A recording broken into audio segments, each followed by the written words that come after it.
The dust of Bitter Creek tasted like ending. Colt Mercer felt it on his tongue, a gritty film that the water in his canteen could not wash away. It settled in the lines around his eyes, lines carved by sun and sorrow in equal measure, and coated the neck of his horse, a sturdy roan named Cicero who was as tired of the trail as he was.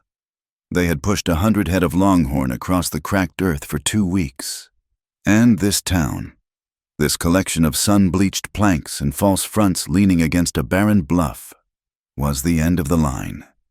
It was a place to collect his due and move on. That was all.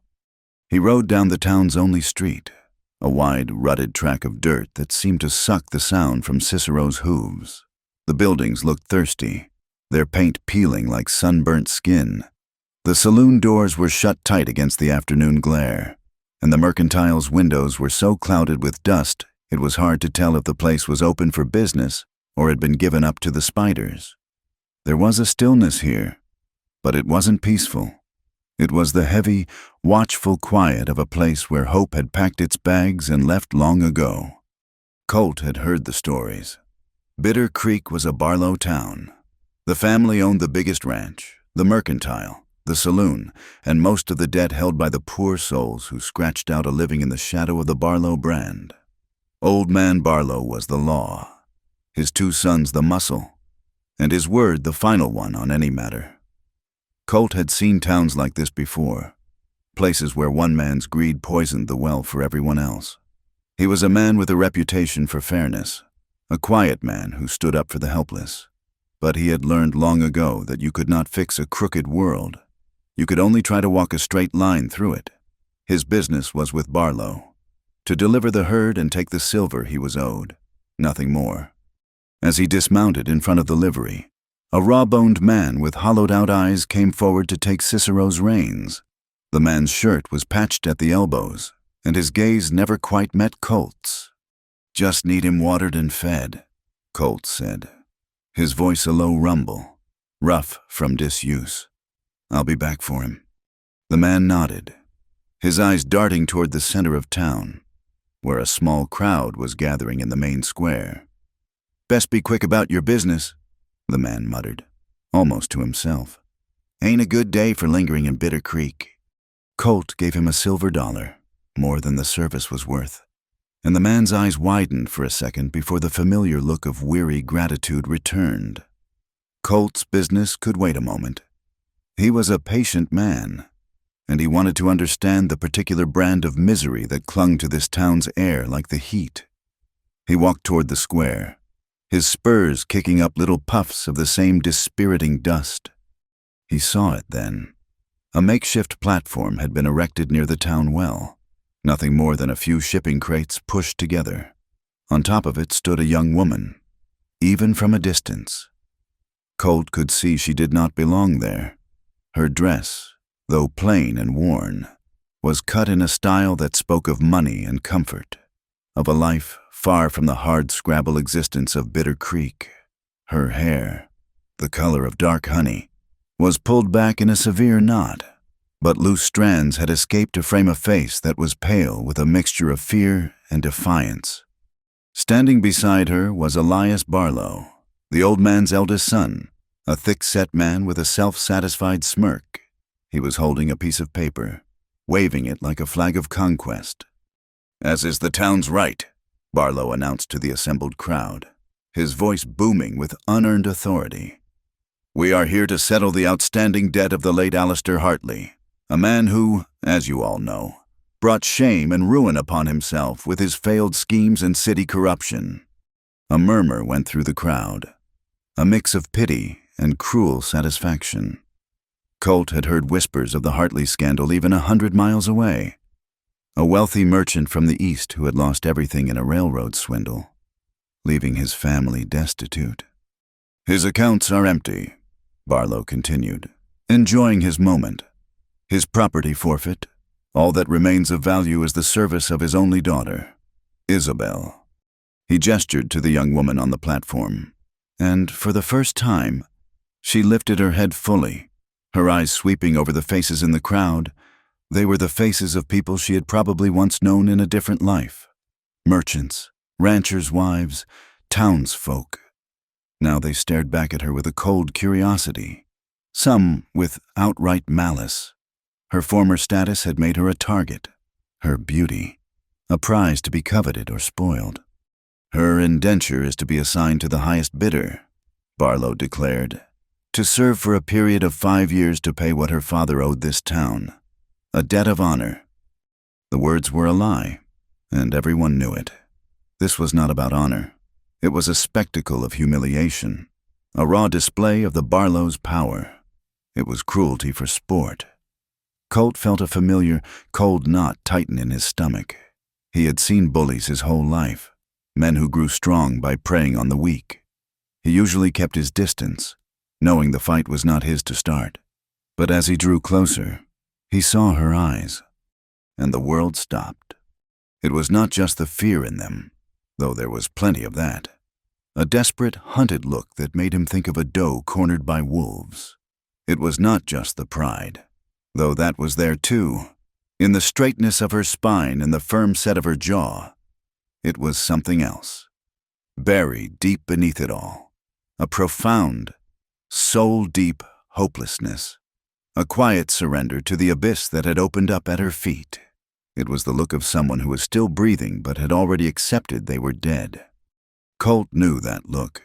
He had seen it once before, in a small, fever-ridden room in a mining camp years ago. He had seen it in the eyes of his wife, Sarah, as she held their son's cold hand and knew, with a certainty that defied all his prayers, that she would be following the boy soon. It was a look that had haunted his sleep for 6 long years, a look of quiet despair that he had been powerless to fight then, and one he could not bear to witness now. The crowd began to jeer. "Look at her, the fine lady from the city," a woman with a sour face called out. "Not so high and mighty now. Are you Miss Hartley?" "I hear she can play the piano," another man shouted, followed by a burst of coarse laughter. "Won't be much use for that where she's going." Isabel stood motionless, a statue carved from anguish. Her gaze was fixed on the horizon, as if she could see past the dusty street, past the barren plains, to a world that no longer existed for her. She did not give them the satisfaction of her tears. Elias Barlow let the mockery wash over her for a moment before raising his hand. "Let us begin the bidding. What am I offered for 5 years of service from this fine, educated young woman?" The bidding was slow and cruel. A rancher offered $10, saying she looked like she might break under the weight of a milk pail. The saloon owner offered $15, with a greasy smile that made his intentions clear. Each bid was a fresh insult, another layer of grime thrown upon her dignity. Isabel flinched with each offer, a barely perceptible tremor that ran through her body. Then a new voice cut through the crowd, sharp and arrogant. $50. Jedediah Barlow, the younger son, pushed his way to the front. He was leaner than his brother, with a cruel twist to his lips and cold, predatory eyes that raked over Isabel's form. He was a man known for his appetites, for taking what he wanted without consequence.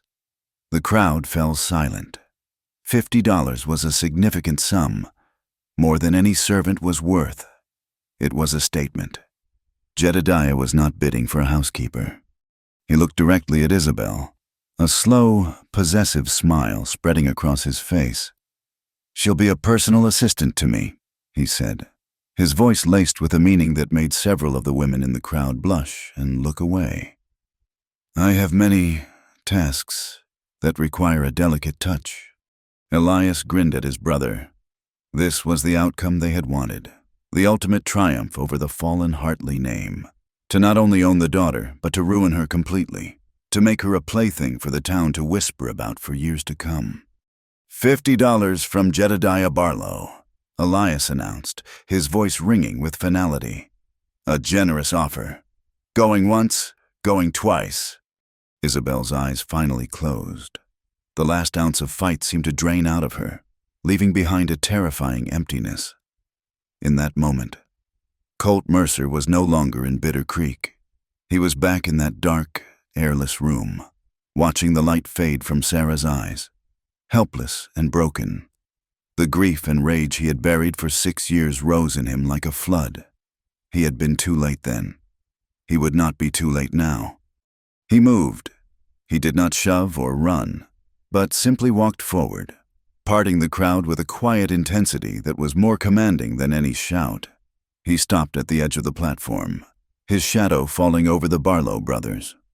He was not a large man, but he was built of leather and wire, and there was a stillness in his gray eyes that made even Jedediah's smirk falter. "I have a bid," Colt said. Elias Barlow looked him up and down, a flicker of annoyance in his eyes. "You're the drover, ain't you? Mercer, your business is with my father, not here."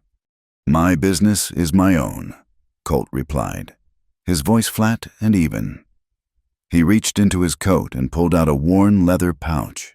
He untied it and emptied its contents into his palm. A stack of silver coins, his payment for the herd, gleamed in the harsh sunlight. $100, in silver. A gasp went through the crowd. It was an impossible sum, more than enough to clear any debt 10 times over. Jedediah's face darkened with fury. "He can't do that. This is a town matter." "Money is money," Colt said, his gaze unwavering. "This is a settlement of a debt, is it not?" "I'm settling it." Elias hesitated, his greedy eyes fixed on the silver. But the public humiliation of his brother was too much. "The bid is closed," he snapped. "No, it ain't," Colt said softly. He unbuckled his gun belt and laid his Colt Peacemaker, its wooden grip worn smooth from years of use, on the edge of the platform. "The silver and my rifle." The crowd was utterly silent now, watching in disbelief. A man's rifle was his life in this country. "That's everything you have," Elias whispered, stunned. "Not everything." Colt reached into his saddlebag, which he still had slung over his shoulder. He pulled out his horse's reins, the leather creaking in the silence.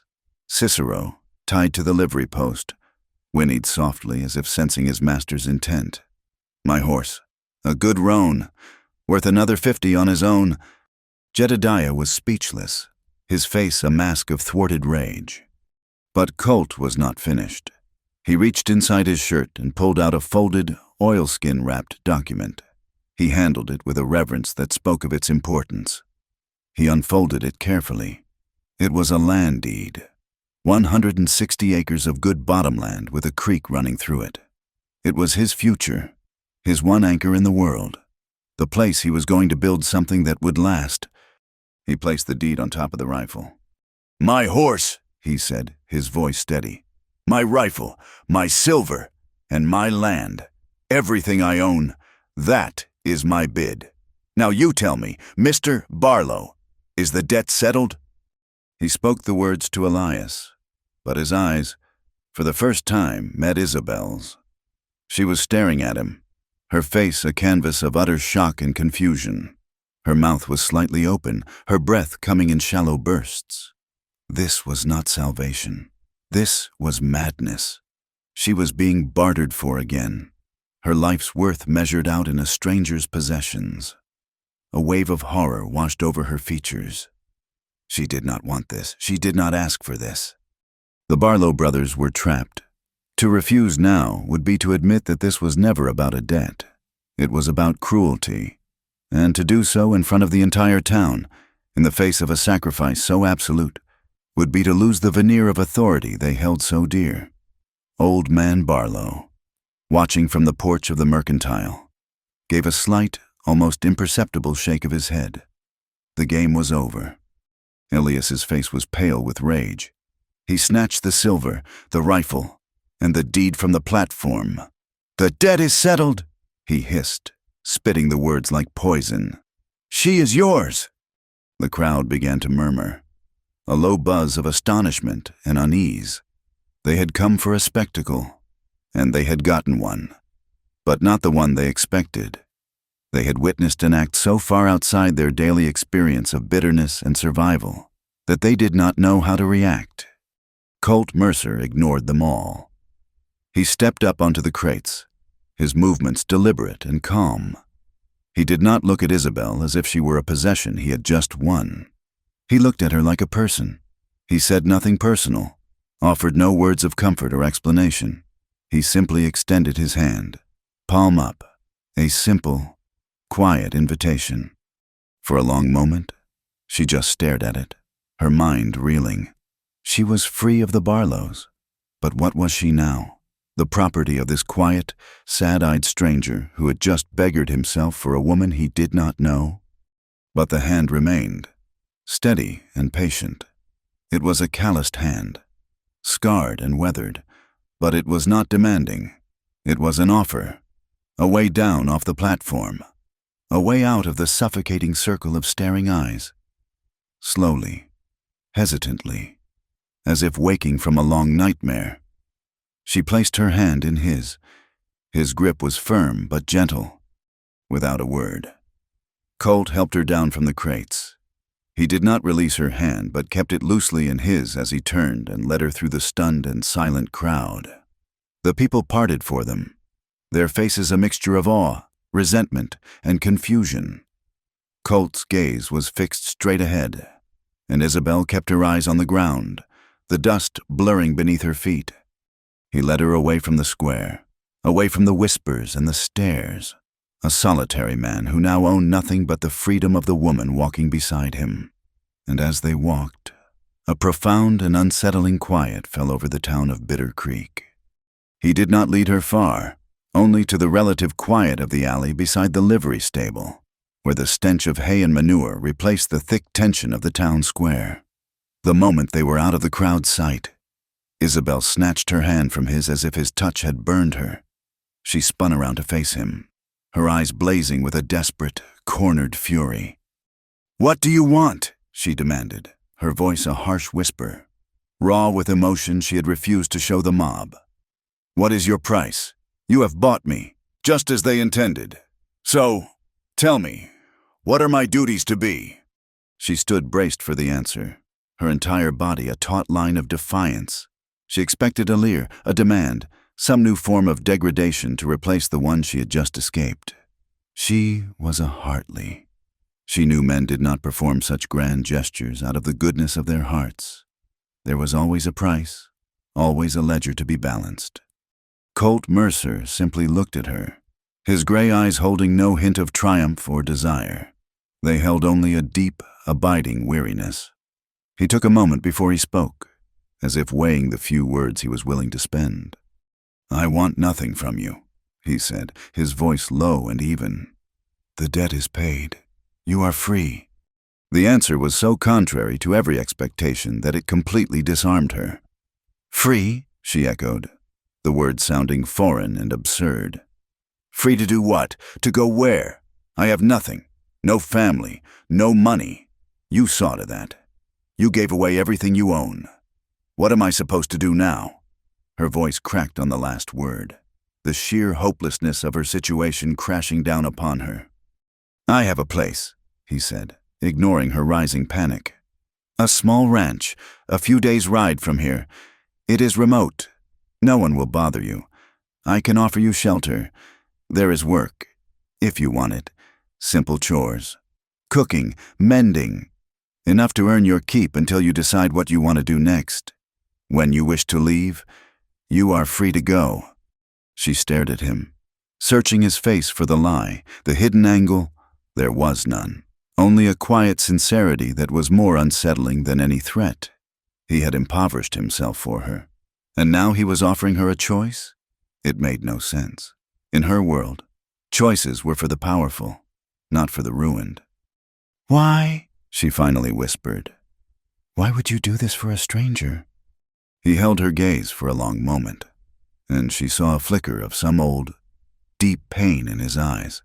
It was there and gone in an instant. "It needed doing," was all he said. He turned and walked toward the livery, leaving her standing alone in the alley. She did not trust him. Trust was a luxury she could no longer afford. But she was a drowning woman, and he had offered her the edge of a boat. She had no other choice but to take it. Colt emerged from the livery a few minutes later, leading not Cicero, his proud roan, but a plain, sway-backed mare with a dull coat and a listless eye. He had bartered the last of his possessions, a silver pocket watch that had belonged to his father, for the horse and a worn side saddle. He did not complain or comment on the loss. He simply cinched the saddle, checked the straps, and then helped Isabel to mount. The simple, respectful touch of his hands on her waist as he lifted her was brief and businesslike. Yet it sent a jolt of confusion through her. They rode out of Bitter Creek without a backward glance. The silence between them was vast and brittle, stretching as wide as the plains that opened up before them. For the first day, they barely spoke. Colt rode ahead, a solitary figure against the endless sky, his back straight, his posture unchanging. He seemed as much a part of the landscape as the weathered buttes and the sparse, thorny brush. The land they traveled through was a testament to failure. It was a country of cracked earth and dry riverbeds, where the sun beat down with a merciless, personal fury. They passed the skeletal remains of abandoned homesteads, their roofs caved in, their windows like vacant eyes staring out at the desolation. Weeds grew thick where vegetable gardens had once been coaxed from the stubborn soil. They saw abandoned wells, their stone rims crumbling, their depths choked with sand. It was a West where dreams had come to die, where every inch of survival had to be fought for, bled for. The landscape was a mirror of Isabel's own heart, a place of ruin and broken promises. On the evening of the second day, as the sun began to bleed across the horizon in bruised shades of orange and purple, they came upon a small, burned-out church. It stood alone on a gentle rise, its 4 stone walls still intact but its roof gone. Open to the heavens, the wooden steeple had long since collapsed, its bell lying half buried in the tall grass, green with tarnish. Colt dismounted. "We'll make camp here," he said. "There is a spring just over the rise." While he tended to the horses and started a small fire, Isabel found herself drawn to the ruin. She walked through the empty doorway, her footsteps echoing in the unnatural silence. Inside, the floor was a carpet of weeds and wildflowers. Pigeons cooed from the blackened rafters that crisscrossed the evening sky. At the far end of the nave, where an altar must have once stood, there was a space, and in her mind's eye, she could see it perfectly. Colt came to stand in the doorway, a respectful distance away. He did not speak, simply watched her. "There was an upright piano," she said, her voice soft, almost lost in the open air. "It stood right there, in the church I attended back home. I used to play, after the service. When everyone had gone home, the music sounded so big in the quiet." It was the first thing she had offered him about herself, a small, fragile piece of the woman she used to be. She did not know why she said it. Perhaps it was the strange peace of the ruin, or perhaps it was the way he simply stood and listened, without judgment or pity. Colt nodded slowly. "Music is a good thing to have in you," he said, and that was all. He did not press for more. He did not ask about her home or her past. He accepted her small confession and let it be. They ate their meager meal of beans and hardtack in silence. But for the first time, the silence felt less like a wall and more like a shared space. They arrived at his ranch the following afternoon. It was nestled in a small, shallow valley, a gash of green in the otherwise brown and ochre landscape. A clear, fast-running stream cut through it, lined with cottonwood trees whose leaves whispered in the breeze. The cabin was small, built of sturdy, hand-hewn logs, with a stone chimney and a simple porch. It was not grand. It was not luxurious, but it was whole. It was clean. A thin curl of smoke rose from a neighboring property, far off in the distance, but otherwise, they were completely alone. "This is it," Colt said, swinging down from his horse. He led her inside. The cabin was a single room, bisected by a heavy woolen blanket hung for privacy. On one side was a stone hearth, a rough-hewn table with 2 chairs, and shelves stocked with tins and sacks of flour and beans. It was meticulously clean. The floor was swept, the pots scrubbed and hung in a neat row. On the other side of the blanket was a narrow bed with a simple quilt, a small washstand, and a wooden chest of drawers. "The bed is yours," he said, his tone leaving no room for argument. He gestured toward the chest. "There are some spare clothes in there. They might fit you." He turned before she could respond and picked up a bedroll that was lying in the corner. "I will sleep in the barn. You will have your privacy here." He walked out, leaving her standing in the middle of the room. Isabel slowly ran her hand over the smooth, worn wood of the table. He had given her his bed.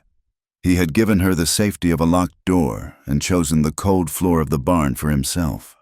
It was an act of such simple, profound decency that it chipped away another piece of her hardened mistrust. It did not make her trust him. Not yet, but it earned him her wary respect. He was not like the other men she had known. The days that followed were the hardest of Isabel's life.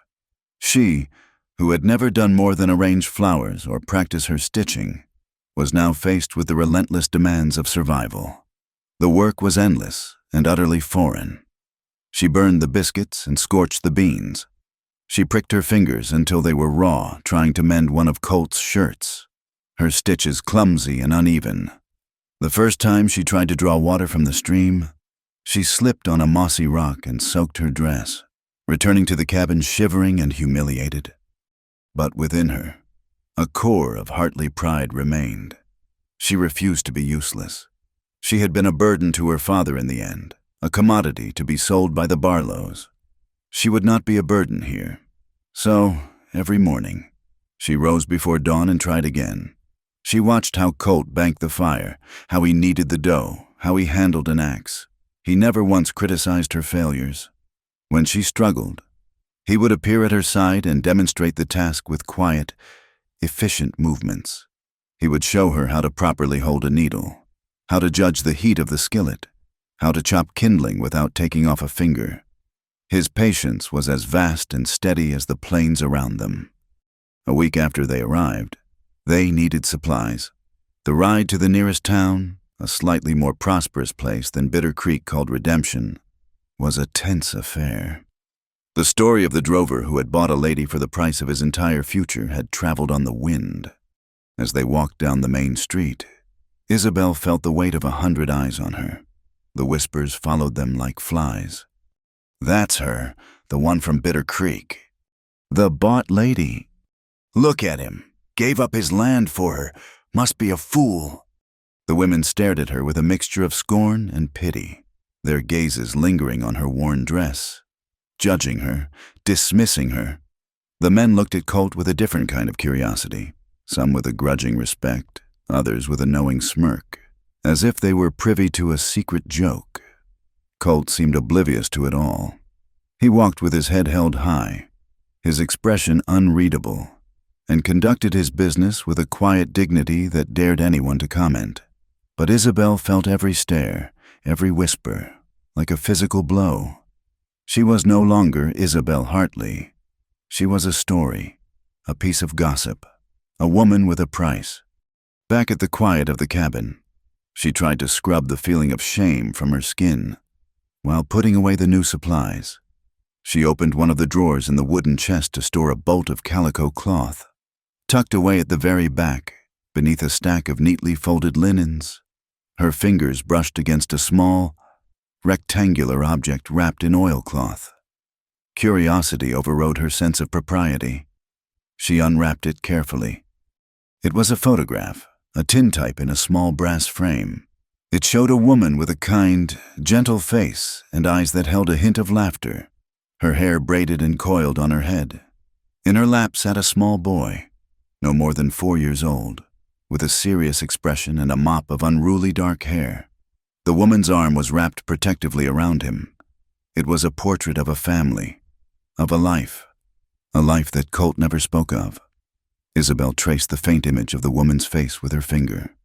This was the woman whose clothes she was wearing, whose bed she was sleeping in. This was his loss. This was the source of the profound sadness she saw in his eyes. She carefully wrapped the photograph and put it back where she had found it, a heavy ache settling in her chest. She did not have the right to ask, but now she wondered. She wondered about this woman, this boy, and the silence that filled their absence. A few nights later, a restless energy kept her from sleep. The cabin felt too small, too quiet. She slipped out into the cool night air, the moon a silver coin in a sky awash with stars. The only sound was the gentle murmur of the stream and the chirping of crickets. As she walked toward the barn, intending to check on the mare, she heard something else, a soft, choked sound, quickly stifled. She stopped in the deep shadow of a cottonwood tree. The barn door was open a crack, and a sliver of moonlight cut across the hay-strewn floor. There, in that pale light, sat Colt. His back was to the door. His shoulders slumped. He thought he was completely alone, shrouded in the darkness, and he was weeping. It was not a loud, dramatic grief, but something far more painful to witness. It was a silent, desperate sorrow. His shoulders shook with the force of the sobs he refused to let out, his head buried in his hands. He was a man breaking apart in the quiet, releasing a pain he had held inside for so long it had become a part of his very bones. Isabel's first instinct was to go to him, to offer, what, comfort, who was so broken herself. To speak would be to intrude, to shame him for a moment of vulnerability he had never intended for anyone to see. It would be a violation of the fragile, unspoken respect they had built between them. So she stayed where she was, hidden in the shadows, her heart aching for this stranger who had saved her. She did not move. She did not make a sound. She simply stood watch, a silent guardian of his grief, until the terrible shaking subsided and he slumped forward, exhausted, into the hay. Only then did she slip back to the cabin, as quiet as a ghost. The image of his solitary sorrow burned forever into her mind. She lay in the bed that had once belonged to his wife, and for the first time since she had arrived, she wept, not for herself, but for him. The rhythm of the ranch was a quiet, demanding metronome that marked the passing of their days. There was the pre-dawn chill when Colt would rise to milk their single cow, the midday heat when the sun beat down on the fences that always seemed to need mending, and the cool of the evening when the scent of wood smoke and coffee filled the small cabin. Slowly, almost imperceptibly, Isabel began to find her place within that rhythm. Her hands, once soft and pale, became calloused and capable. She learned the heft of an axe, the patience of a needle, the subtle language of the livestock. Their shared silence began to soften at the edges. It was no longer a void between them, but a comfortable space, punctuated by the small necessities of their life. "More coffee?" she would ask. "Fence post by the north pasture is loose," he would state. These simple exchanges were the first threads of a tapestry they were weaving without a pattern. The outside world intruded one blistering afternoon in the form of a traveling merchant, a wiry man named Silas Croft, whose wagon, packed with everything from tin pots to licorice sticks, was a rolling catalogue of civilization. He was a known gossip, but a reliable one, and Colt traded a cured deer hide for coffee, sugar, and news. As Silas measured out the beans, his eyes kept darting toward Isabel, who was ostensibly checking on the mare in the corral but was listening with every fiber of her being. "Heard what you did in Bitter Creek, Mercer," Silas said, his voice low. "Can't say I've ever seen the like. The whole territory is talking about it." Colt grunted, his face impassive. "Talk is cheap." "Maybe so," Silas agreed, leaning closer. "But Jedediah Barlow is not a cheap man when it comes to his pride. He is telling anyone who will listen that you stole his property. His father is furious. They feel you made a fool of them. They are not the forgiving kind. You watch your back. That land you signed over? Old man Barlow is treating it like his own already. And he is telling folks you will not have a single acre to come back to. Ever." A cold knot of fear tightened in Isabel's stomach. She had been so consumed with her own survival, her own shame, that she had not fully considered the consequences for Colt. He had not just made an enemy. He had challenged a king in his own court. The danger was not over. It was just beginning. After Silas's wagon creaked away, a new tension settled over the ranch. It was the tension of waiting for a storm to break. But instead of drawing apart, they found themselves drawn closer by the unspoken threat. Isabel threw herself into the work with a new ferocity, as if by making herself indispensable she could somehow repay the immense debt she felt she owed him, a debt he never acknowledged. She learned to ride astride, abandoning the clumsy side saddle for the freedom and practicality of a man's saddle. Colt taught her how to read the clouds for rain, how to track a stray calf, how to sight down the barrel of a Winchester, its weight heavy and unfamiliar in her arms. His instruction was always patient, his words few but precise, in his quiet tutelage. She found a respect she had never known. He was not teaching a woman, he was teaching a partner. One afternoon, while they were resetting a line of fence posts along the creek, their hands brushed as they both reached for the same mallet. It was an accidental touch, brief and unremarkable. Yet a strange current passed between them. Isabel pulled her hand back as if from a flame, her cheeks coloring. Colt said nothing, but he did not look away. And in his eyes, she saw a flicker of something that was not sadness or pity, but a quiet, questioning warmth. That evening, they ate their stew by the fire, sitting at the small table. For a long time, neither spoke. Then, Isabel, emboldened by the day's strange intimacy, found herself asking a question she had long held silent. "The photograph," she began, her voice barely a whisper. "In the drawer, the woman and the child." Colt stopped eating, his spoon hovering over his bowl. He did not look angry or offended.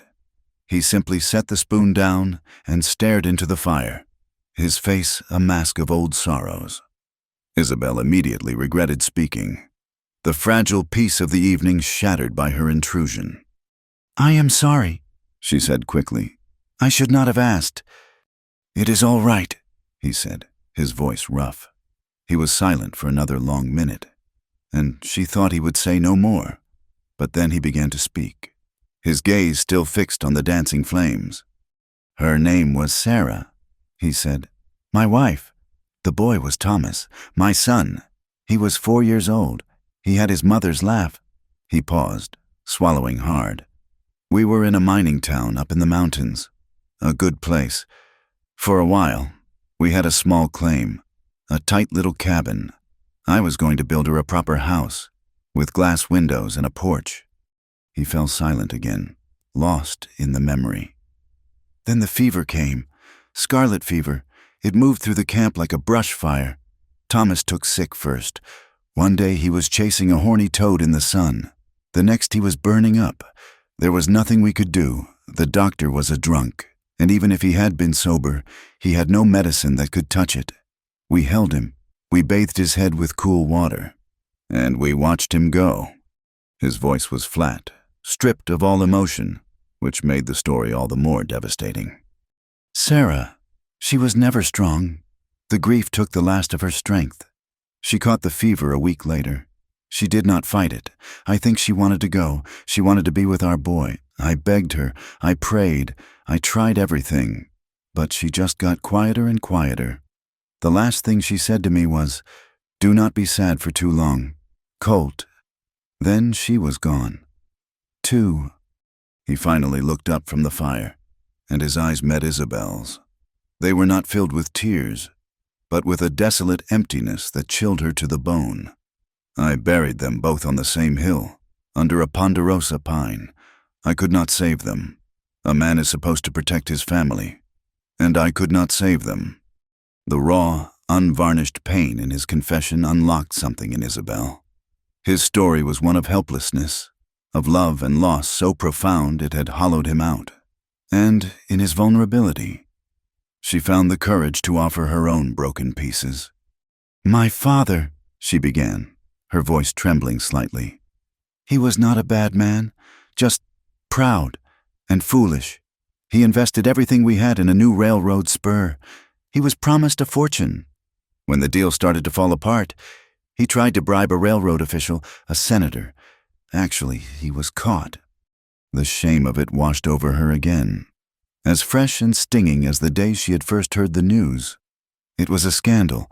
Our name was in all the papers. Our friends, the people who had dined at our table for years, they turned their backs on us. My father could not bear the disgrace. They found him in his study a few days later. They said it was his heart, but we knew. He had given up. She looked down at her hands, twisting them in her lap. Everything was seized to pay his debts. Our home, my mother's jewelry, everything, my fiancé, a man who had sworn he would love me forever. He sent a letter, a cold, brief note saying our engagement was a mistake. I never saw him again. My brother, Daniel, he could not handle it. He said he was going west to make a new fortune, to restore our name. He promised he would send for me, but he just vanished. I have not heard from him since.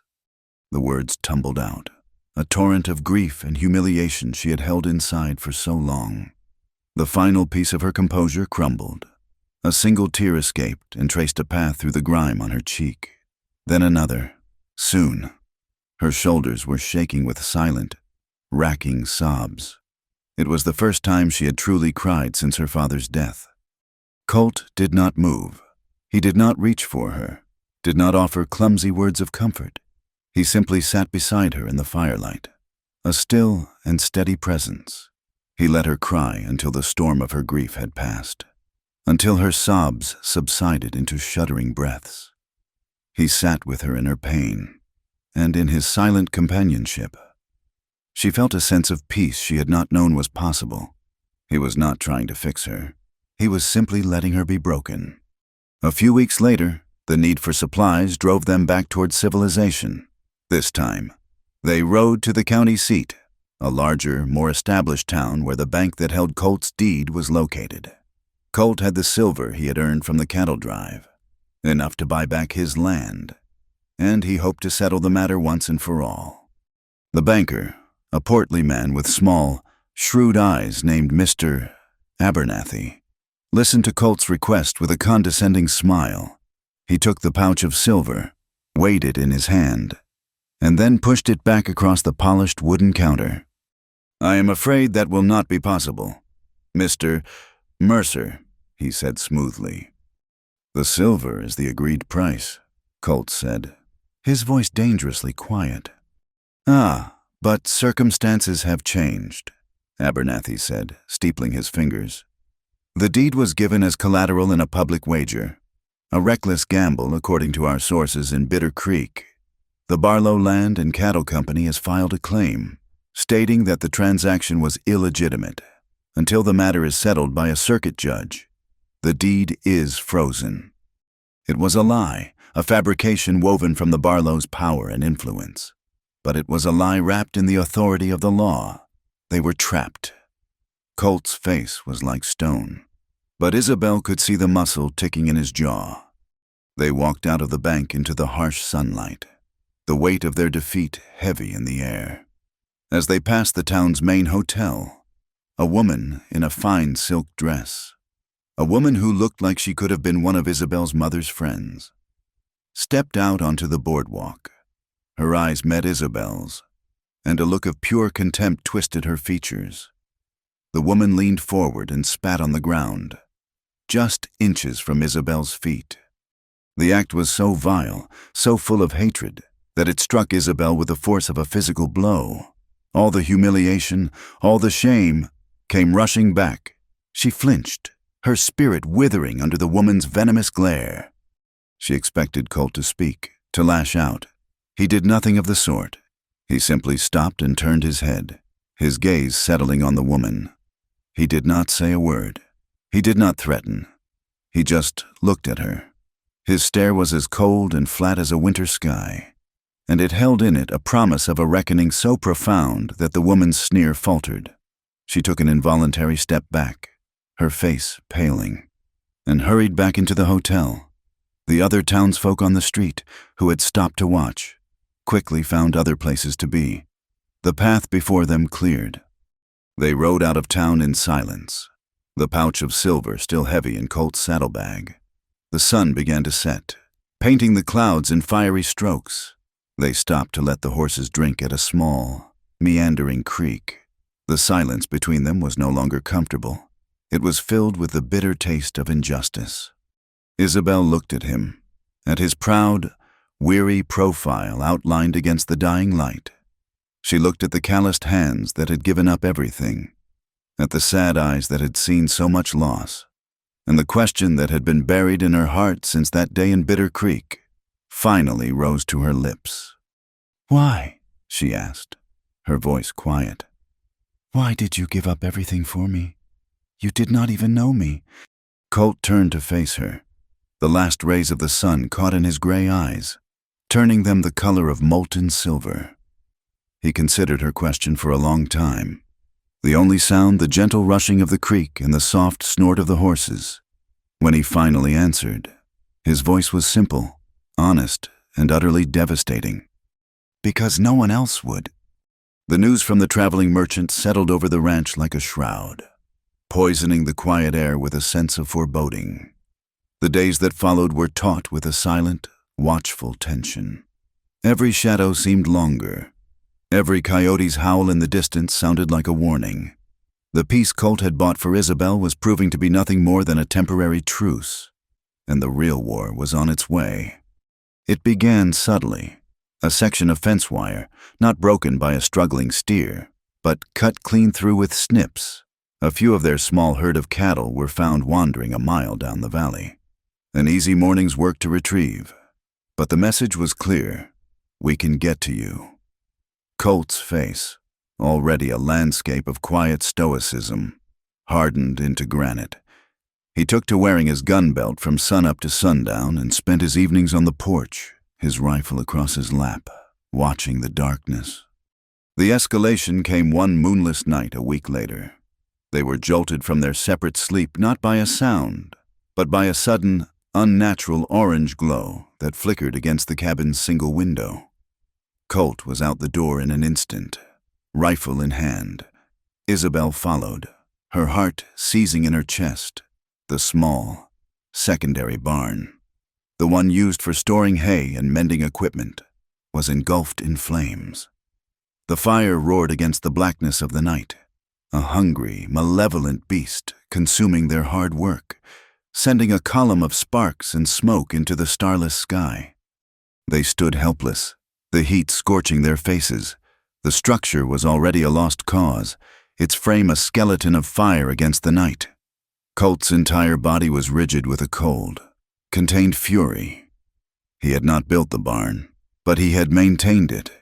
It was a part of this small sanctuary, and it had been violated.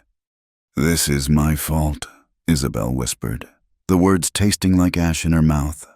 "They are doing this because of me." The next morning, she confronted him as he was surveying the smoldering ruins. "You have to let this go. Colt," she pleaded, her voice desperate. "Let them have the land. We can leave.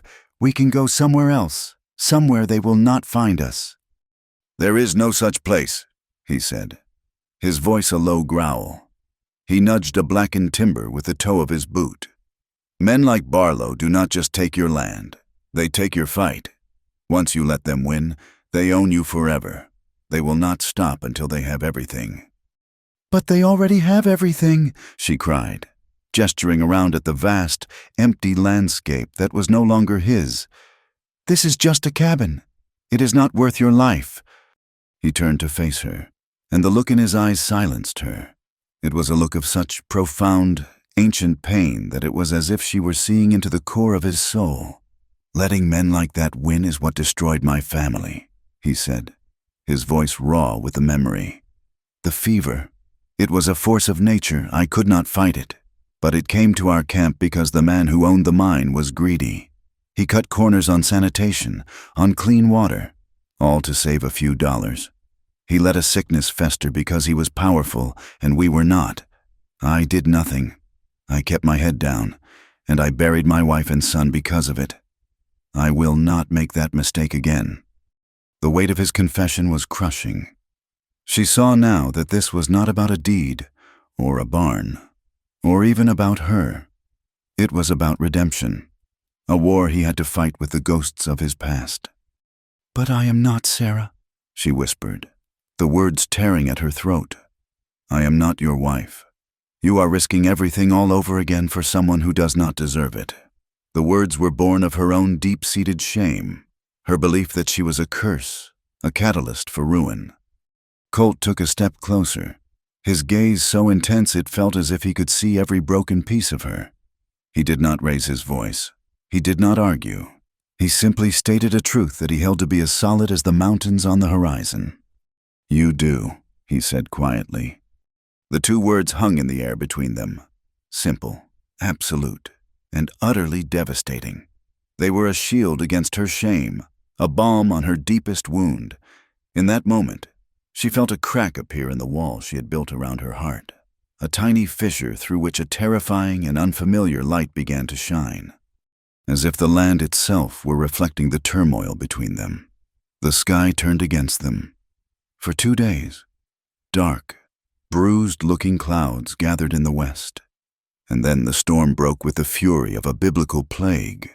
Rain came down not in drops, but in blinding, wind-driven sheets.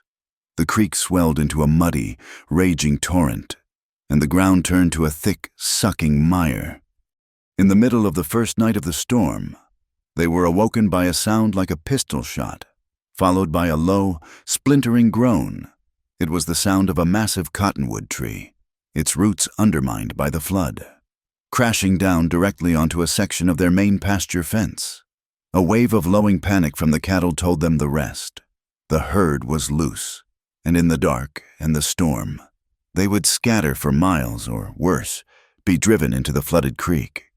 There was no discussion.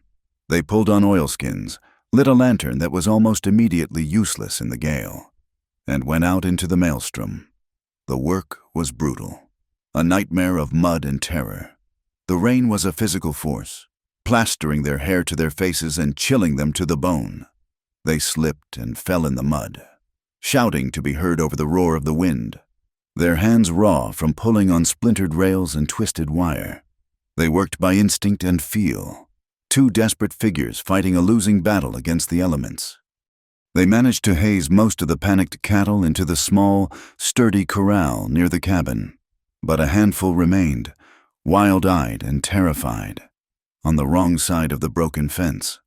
By the time they had a makeshift barrier in place, dawn was a weak, gray smear in the eastern sky. The storm had broken, leaving behind a world that was washed out, broken, and shivering. They stumbled back into the cabin, soaked and utterly exhausted. Isabel was trembling, not just from the cold, but from the raw, elemental struggle of the night. Her teeth chattered uncontrollably. Colt, his face pale and drawn beneath a layer of mud, took one look at her and went to the hearth, quickly building up the fire until it blazed. "Get out of those wet things," he ordered, his voice rough with exhaustion. He kept his back to her, giving her the privacy of the room. She fumbled with the buttons on her sodden dress, her fingers numb and clumsy. She managed to pull it off and wrap herself in a dry, coarse wool blanket from the bed. She huddled by the fire, her body still shaking in violent spasms. Colt turned, a tin cup of coffee in his hands. He knelt in front of her and held it out. As she reached for it, her trembling hands could not grasp it. The cup rattled against her teeth with a soft curse. He set the cup aside, and then he did something he had never done before. He reached for her. He pulled her into his arms, wrapping his own blanket around them both. He held her tight against his chest, her head tucked under his chin, trying to warm her with the heat of his own body. She was so cold, so fragile. She felt the steady, solid beat of his heart against her cheek. She was surrounded by the scent of him, of rain and wood smoke and clean earth. For a long moment, she just leaned into him, surrendering to the simple, profound comfort of his embrace. The trembling began to subside. He shifted slightly, and his hand came up to cup her jaw, his thumb gently brushing the mud from her cheek. She looked up at him. His face was inches from hers. The weariness was still there in his eyes, but it was joined now by something else, something raw and unguarded. The world narrowed to the space between them. The fire crackled. The rain dripped from the eaves. He lowered his head. She knew he was going to kiss her, and a part of her, a part she had thought long dead, yearned for it with a desperate ache. But another, louder part screamed in panic. The shame, the humiliation, the feeling of being a ruined thing, a piece of property, rose in her like a gorge. She did not deserve this. She would only taint him, spoil this one good, clean thing in her life. Just as his lips were about to touch hers, she pulled away, turning her face into his shoulder. "I cannot," she whispered. Her voice choked. "I am not whole." She felt the tension in his arms, the check on his own impulse. He did not pull away. He simply held her for a moment longer, his breath warm against her hair. When he spoke, his voice was a low, rough murmur. "Neither am I." A few days later, after the sun had returned to bake the mud into a cracked crust, a stranger rode into their valley.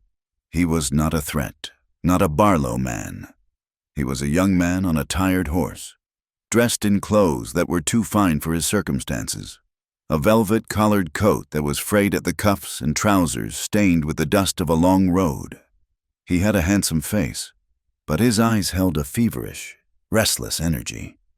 He dismounted in the yard, and his eyes fell on Isabel as she came out of the cabin. A slow, complicated smile spread across his face. "Izzy," he said, his voice a mixture of relief and disbelief. Isabel froze. It was a name no one had called her in years, a name that belonged to another lifetime. "Daniel?" she breathed.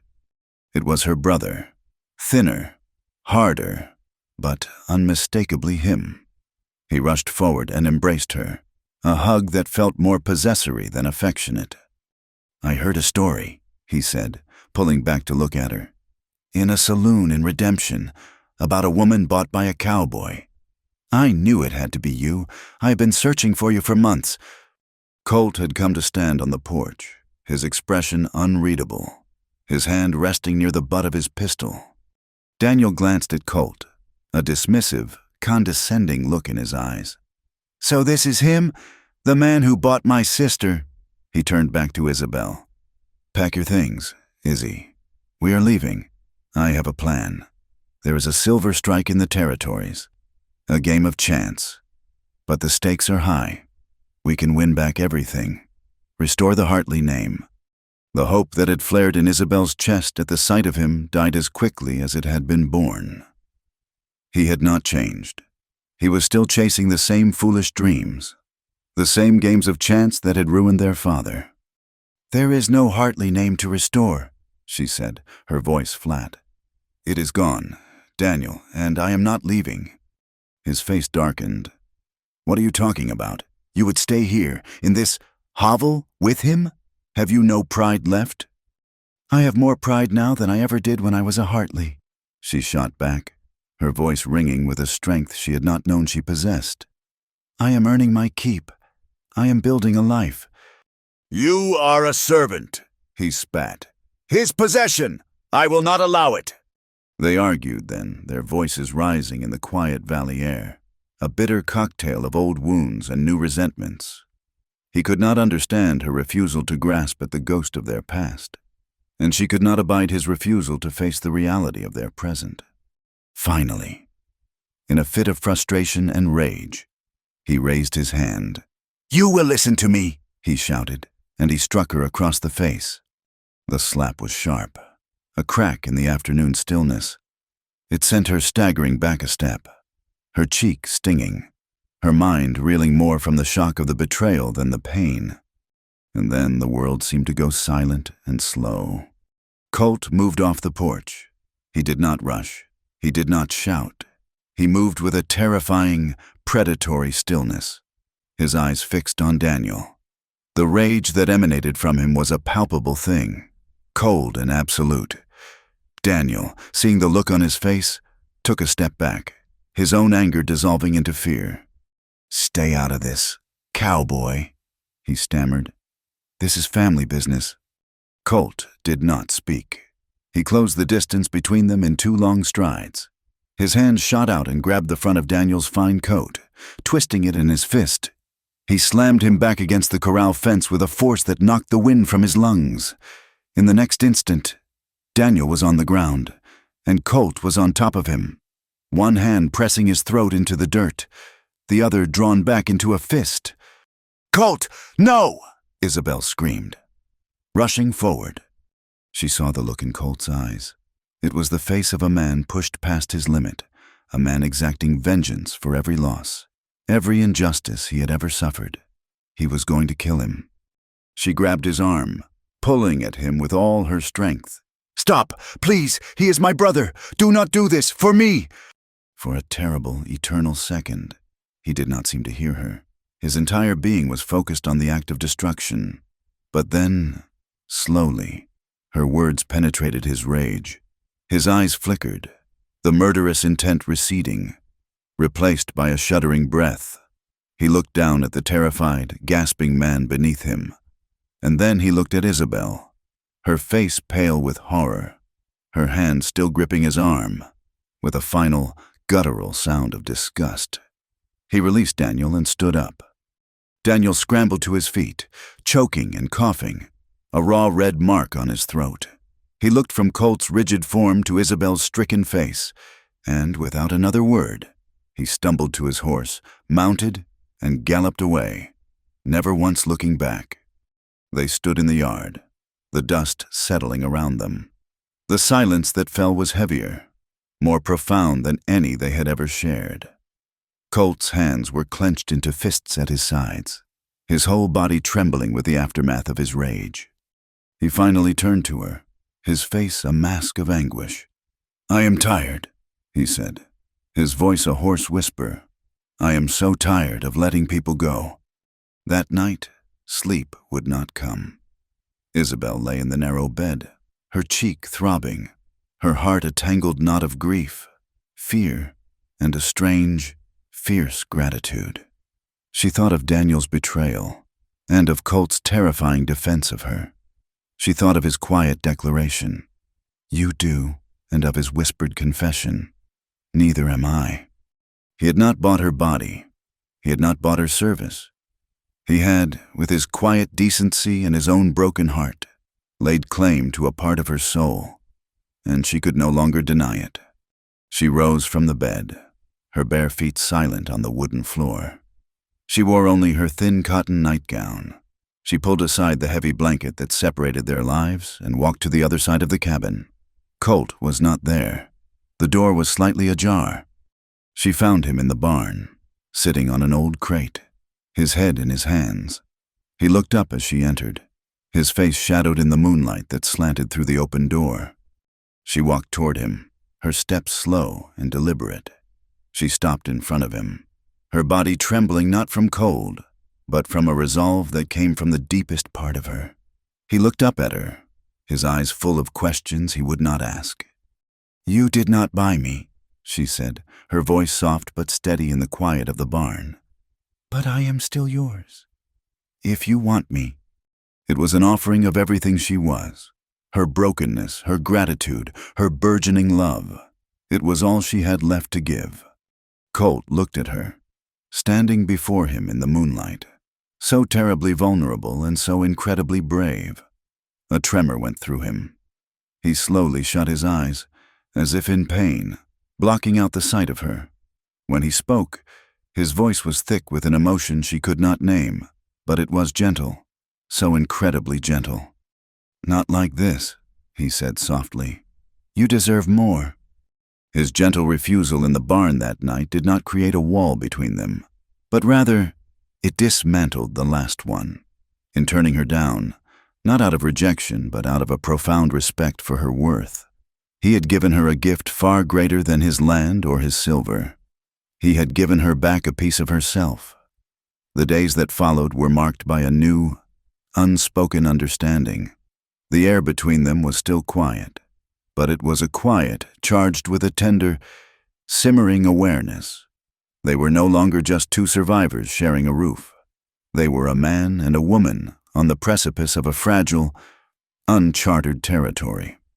But the world outside their small valley had not forgotten them.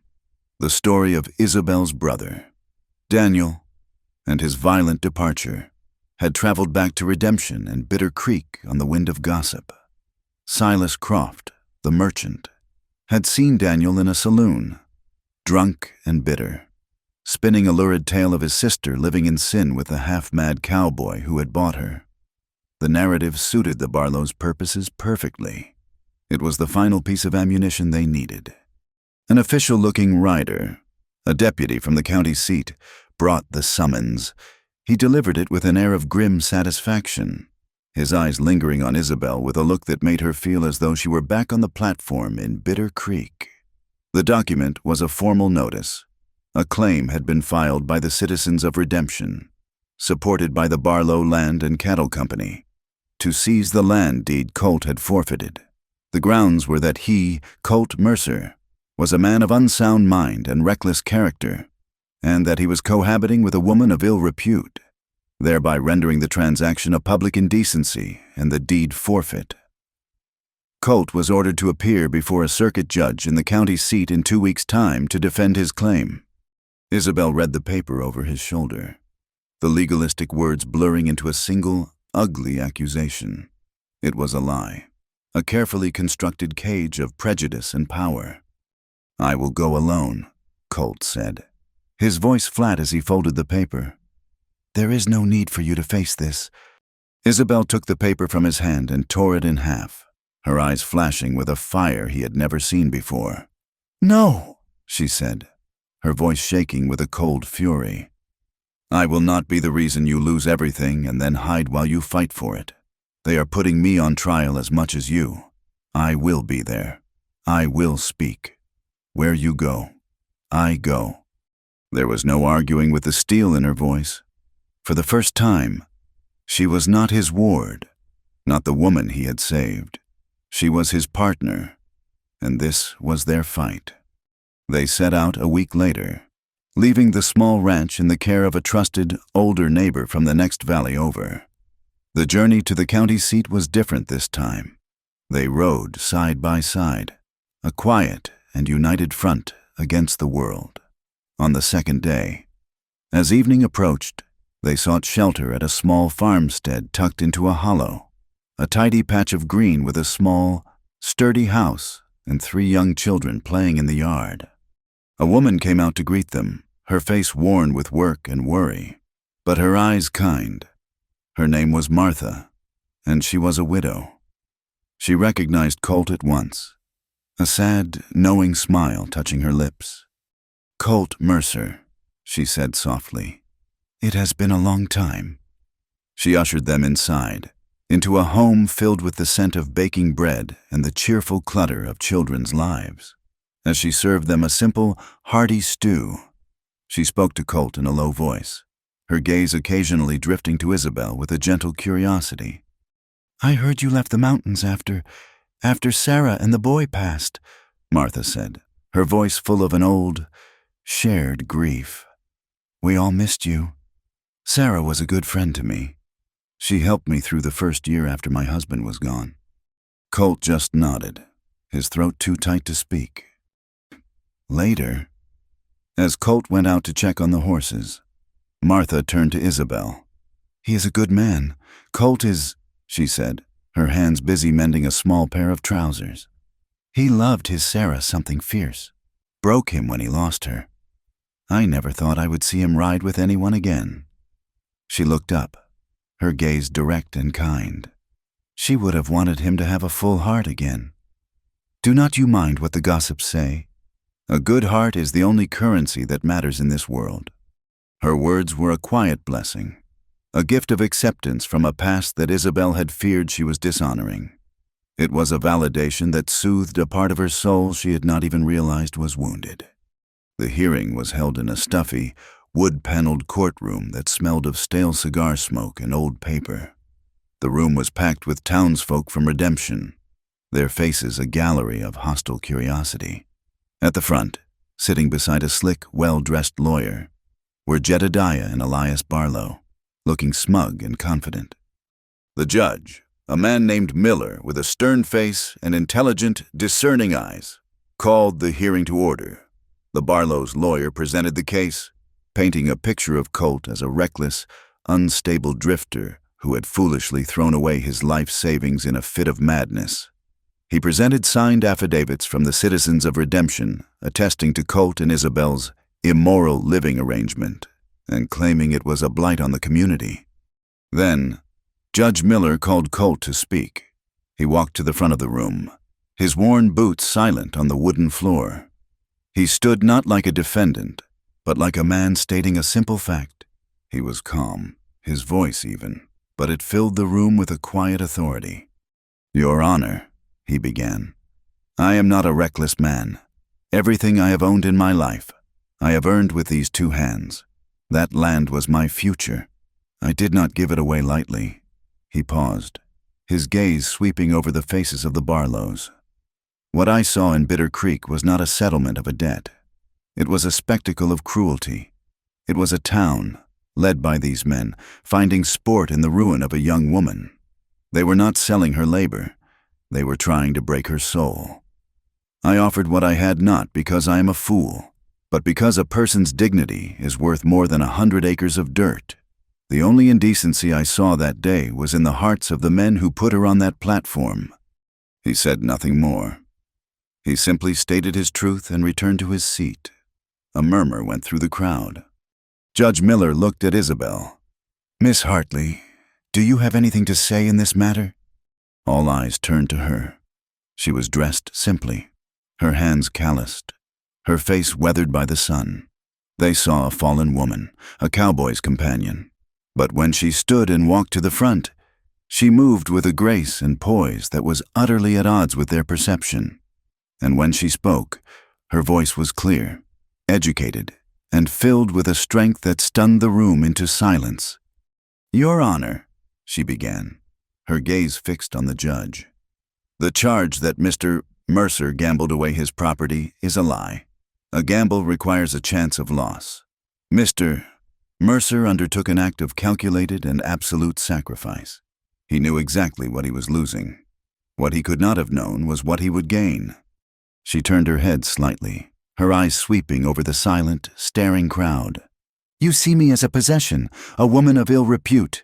You whisper that I am the bought lady." "You are mistaken.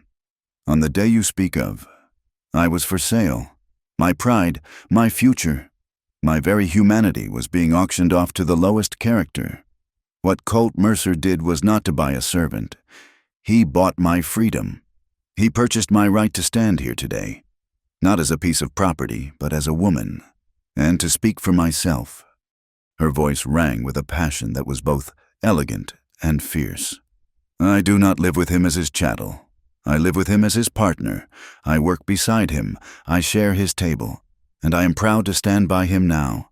The only shame in this room belongs to the men who believe the price of a human soul can be measured in dollars and acres." She finished, her chin held high, and walked back to her seat beside Colt. The courtroom was utterly still. The Barlows' lawyer was speechless. Judge Miller stared at her for a long moment, his stern expression unreadable. He cleared his throat, picked up his gavel, and brought it down with a sharp crack. "The claim is dismissed," he announced. "The transaction stands, Mr. Mercer. Once you have paid the outstanding balance, the deed is legally yours. This hearing is adjourned." A wave of shock and anger rippled through the townsfolk. Colt and Isabel had won. As they left the courthouse, the Barlows pushed past them, their faces masks of pure hatred. The victory, however, felt dangerously fragile. It proved to be a hollow one. The law had spoken, but the town had its own verdict. When they went to the mercantile to buy supplies for their journey home, the proprietor turned his back on them. "We are out of everything you need," he said coldly. At the livery, the owner refused to sell them grain for their horses. They were pariahs, shunned and exiled. They were forced to leave town with their pouches still full of money and their saddlebags empty. They made a cold camp that night, miles from town. The weight of the town's retaliation settled upon them. They had their victory, their piece of paper, but they were more alone than ever. Isabel stared into the small campfire, the events of the day replaying in her mind. The hostile faces, Martha's kindness, the triumph in the courtroom, the sting of the town's rejection. It was all too much. A single tear tracked a path through the dust on her cheek, then another. She buried her face in her hands, her body shaking with a sorrow that was deeper than just humiliation. It was the grief of being utterly and completely alone in the world, save for the man sitting beside her. Colt said nothing, but he shifted closer, his presence a warm, solid comfort in the darkness. She finally looked up, her face streaked with tears, her eyes shining in the firelight. "I do not care," she whispered, her voice fierce and broken at the same time. "I do not care what they call me. I do not care if we have to live on this ranch for the rest of our lives and never see another soul. I just want to be with you." It was the simplest, most honest truth she had ever spoken. It was a declaration of love born not in a parlor with poetry and promises, but forged in dust and fire, in shared loss and quiet loyalty. He looked at her, his own heart aching with a feeling he had thought buried forever beneath a ponderosa pine. He saw not the bought lady, not the ruined Miss Hartley, but Isabel, his Isabel, brave and broken and beautiful. He reached out and gently cupped her face in his hands, his thumbs wiping away her tears. He leaned in, and this time, she did not pull away. He kissed her. It was not a kiss of passion, but of homecoming. It was slow and deep and searching, a quiet conversation between two lonely souls who had finally found their harbor. It tasted of wood smoke and sorrow, and a hope so fragile it felt like a prayer. Under the vast star-dusted canopy of the western sky, beside the gentle murmur of the creek, they sealed their unspoken promise. Back at the ranch, the world fell away. Their small cabin became their entire universe. They had won the deed, but they were prisoners on their own land, surrounded by a hostile territory. Yet, within the valley, a quiet peace settled. That night, after they had eaten, Colt took his bedroll and started for the barn as he always did. "Stay," Isabel said softly from the doorway of the cabin. It was not a plea or a demand. It was an invitation. He stopped, he turned, and he came back inside. He laid his bedroll on the floor on the other side of the hearth, a respectful distance from her bed. But they were in the same room, sharing the same air, the same fire, the same quiet darkness. The simple, profound comfort of not being alone was an intimacy deeper than any touch. In the nights that followed, just the sound of his steady breathing from across the room was enough to chase away her nightmares. One rainy afternoon, while searching for a spare blanket in the wooden chest, her hand brushed against the familiar oilcloth-wrapped photograph. Tucked behind it was something else, a letter, folded and sealed. The ink slightly faded. The address on the front simply read, "Sarah." It had never been sent. She held it in her hand for a long time, feeling like she was holding something sacred. That evening, as they sat by the fire, she placed it gently in his lap. He stared at it as if it were a ghost. "I never knew what to say," he whispered. It felt like anything I wrote would be too small." "Read it to me," she said softly. He shook his head, unable. "I cannot." "Then let me," she said. He looked at her, and in his eyes she saw a universe of pain and a flicker of trust.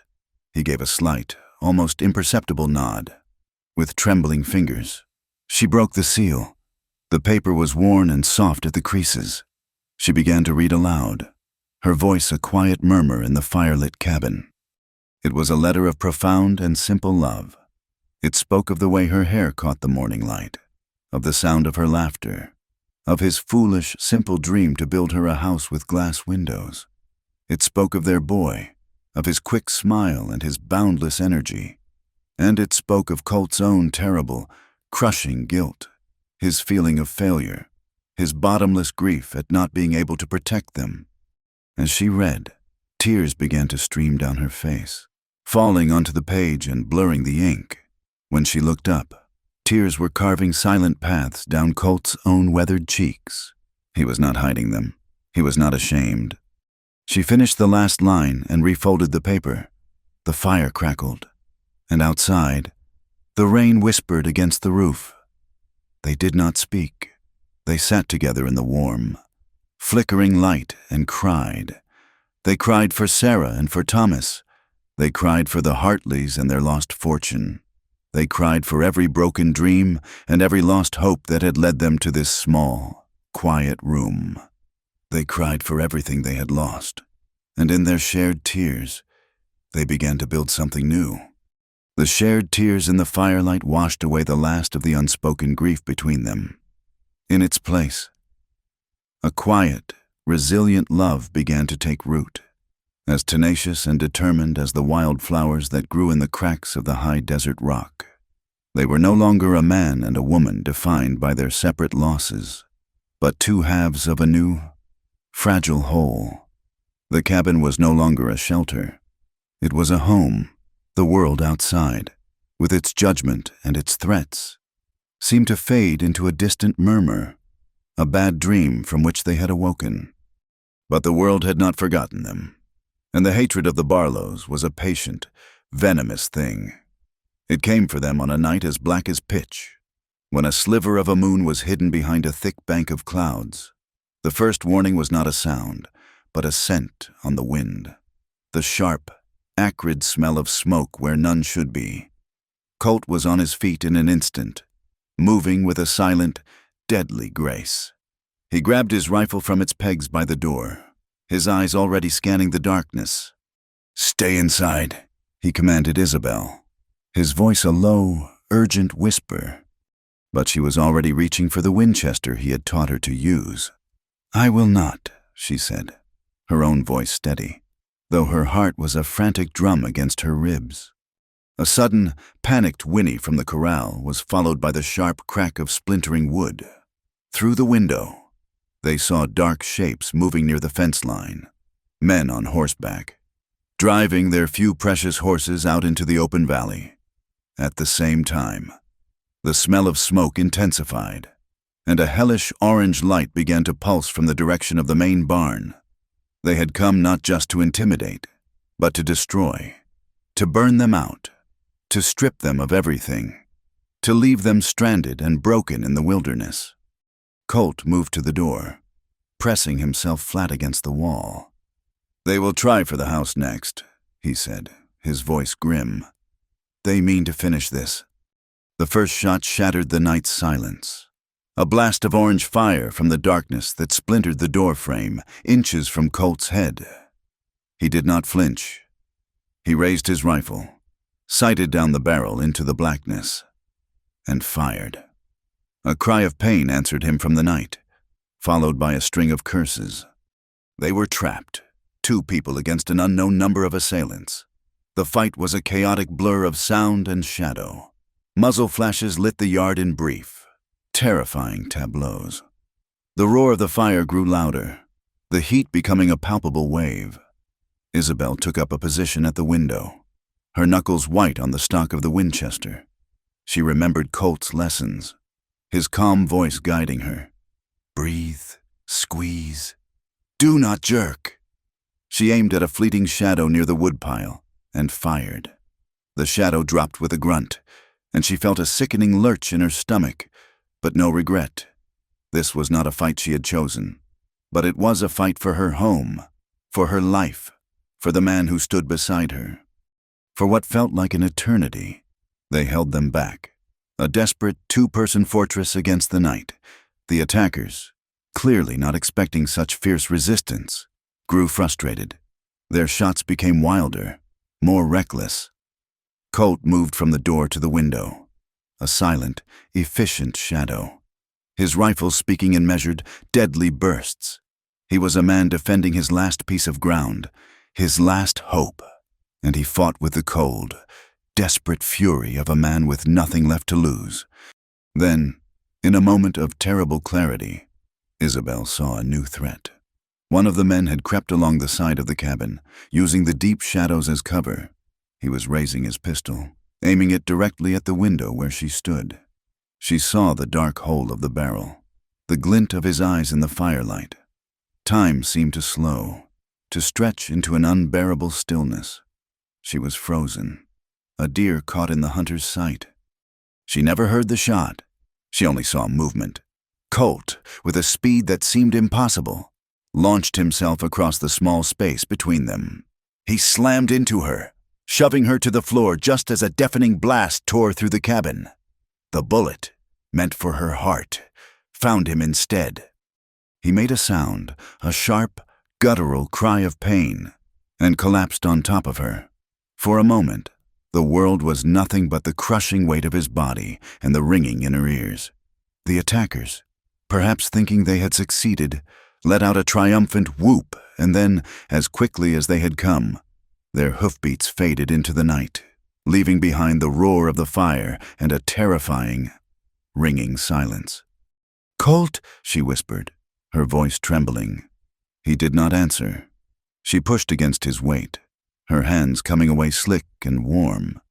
In the flickering firelight that poured through the window, she saw the dark stain spreading across the back of his shirt. High on his shoulder, a wave of pure, cold terror washed over her, so powerful it almost paralyzed her. But then something else rose to meet it, a fierce, primal resolve. She would not lose him. She had lost everything else in her life. She would not lose him.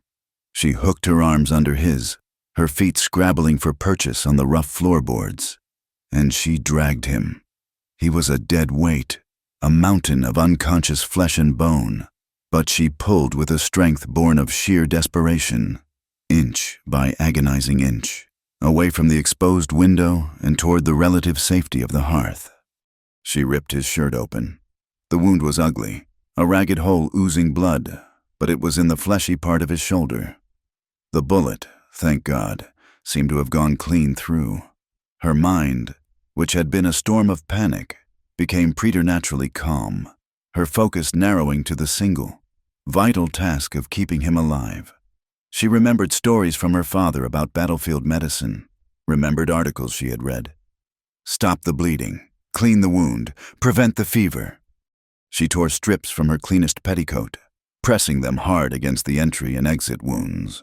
She ran to the water barrel, then to the fire, heating the poker until it glowed a dull red. The smell of searing flesh as she cauterized the wound made her stomach heave, but she did not falter. She found the small bottle of whiskey he kept for medicinal purposes and poured it over the wound, ignoring his pained groan. She worked through the night, a grim-faced surgeon in a smoke-filled cabin, her only light the dying glow of the fire in the hearth and the hellish light from the still-burning barn outside. For 3 days, Colt hovered in the gray twilight between life and death. He was consumed by fever, his body shaking with chills one moment and burning with heat the next. He drifted in and out of consciousness, muttering names she did not know, sometimes crying out for Sarah, for Thomas, and through it all, Isabel was a constant, tireless presence. She bathed his face with cool water, forced sips of broth between his cracked lips, and never, for a moment, left his side. But the ranch would not wait. The morning after the attack, she had to face the devastation alone. The barn was a heap of blackened, smoking timbers. Their 2 best horses were gone. The fences were down. She was alone, with a gravely wounded man to care for, on a ranch that was a target. The old Isabel would have collapsed in despair. But the woman who had survived the auction block, who had stared down a courtroom, who had just stitched and burned a man's wound closed, simply picked up an axe and went to work. She ran the ranch. She mended the fences with blistered, bleeding hands. She rounded up the few remaining cattle. She milked the cow, cooked the meals, chopped the wood, and every few hours, she would stop and go inside to check on Colt, to change his bandages, to pray. She was determined to prove, if only to herself, that she was not a burden. She was a survivor. She was his partner, in this and in everything. On the fourth day, as she was splitting firewood, a wagon rattled into the valley. She immediately grabbed the Winchester, her heart pounding. But it was not the Barlows. It was a young woman from Redemption, a girl named Mary, whose face Isabel vaguely recognized. Mary had been one of the girls who had sneered at her in the street. Now, she would not meet Isabel's eyes, her face a mixture of shame and awe. We heard what happened," Mary stammered, gesturing to the back of her wagon, where a basket sat. "My mother baked some bread, and there is some broth. We are sorry for how we treated you, what you did in that courtroom, what you are doing here. It is not right what they are doing to you." She placed the basket on the ground, and without another word, she climbed back into her wagon and drove away. Isabel stared at the basket, at the simple offering of bread and broth, and felt a crack in the wall of her isolation. It was a small gesture, but it was a beginning, a seed of decency planted in a field of hate. A week later, another visitor arrived. This was a man she did not know, a man in city clothes with an intelligent, curious face, who introduced himself as a reporter for a territorial newspaper. He had heard the story, the strange tale of the woman who was not for sale, the courtroom drama, the vicious nighttime attack. He stayed for 2 days, and Isabel, sitting on the porch while Colt slept inside, told him everything. She spoke not with self-pity, but with a quiet, unyielding dignity. She told him of her family's fall, of the cruelty of Bitter Creek, and of the quiet, unwavering goodness of Colt Mercer. The story he wrote, printed and circulated throughout the territory, was titled simply, "The Woman Who Wasn't for Sale." It was a story not of scandal, but of injustice, courage, and a love that had proven more valuable than land or money. For the first time, their story was told not by gossips and bullies, but by a man who had seen the truth, and slowly, public opinion, that great and fickle tide, began to turn. Colt recovered, but it was a slow, painful process. The fever broke, but it left him weak as a newborn colt. Isabel helped him to sit, then to stand, then to take his first halting steps around the cabin. He watched her, his eyes following her as she went about the endless chores, a new emotion dawning in his gaze. It was not just love. It was a profound, humbling awe. She had not just saved his life. She had saved his home. She had become the fierce protector he had once tried to be for her. One evening, they sat on the porch, watching the sun set, painting the sky in strokes of gold and rose. He was stronger now. The color returned to his face. He had been quiet all day. A thoughtful, introspective silence. He turned to her, his hand covering hers where it rested on the arm of his chair. "When I was lying in there, burning with the fever," he said, his voice a low rumble, "I kept seeing you, not Sarah. You were standing in the fire, and you were not burning. You were holding this place together. You were holding me together." He reached into his pocket and pulled out something small and shiny. It was a ring, crudely fashioned, a simple band of silver that had been hammered and shaped with painstaking care. It was not perfect, but it shone with a soft, honest light. He had made it from the last silver dollar he had kept hidden away, his one final connection to his old life. He held it out to her in the palm of his calloused hand. "I did not buy you, Isabel," he said, his voice thick with emotion. "I know that, but I would give everything I have all over again. I would give this ranch, this land, my last breath, just for the chance to have one more night beside you." He looked into her eyes, his own heart bare and open in his gaze. "Marry me." Tears welled in her eyes, tears of a joy so pure and profound it felt like a holy light filling her. She did not have to think. Her whole being, every broken and mended piece of her, had known the answer for a long time. "Yes," she whispered. "Oh, yes." They were married a month later, on a clear, bright autumn day. They did not go to the town, to a proper church. They went to the ruin on the hill, the burned-out church where she had first told him about the piano. A traveling preacher, a kind old man who had read the newspaper story, agreed to perform the ceremony.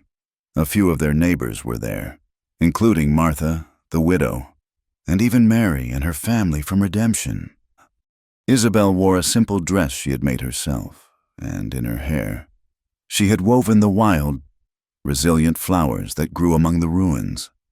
Colt stood beside her, his shoulders still stiff but his eyes clear and full of a quiet, steady happiness. They said their vows as the wind whispered through the stone walls.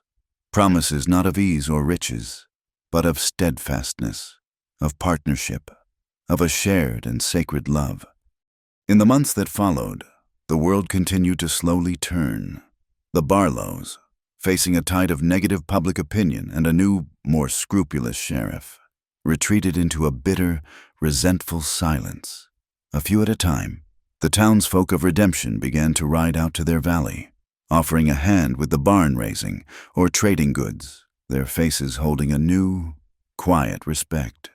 The town began to heal, and in doing so, it helped to heal them. The final scene of their struggle came a year later. The new barn was finished, its fresh pine scent a testament to their neighbors' kindness. The small rebuilt church in Redemption, its steeple once again pointing toward heaven, had a new addition, a piano, purchased with donations from people all over the territory who had been moved by their story, sat polished and waiting. On a Sunday morning, the small church was filled. Colt sat in the front pew, his weathered face softened with a love that was now as easy and natural as breathing. Isabel sat at the piano, her once soft hands now strong and capable, and she began to play.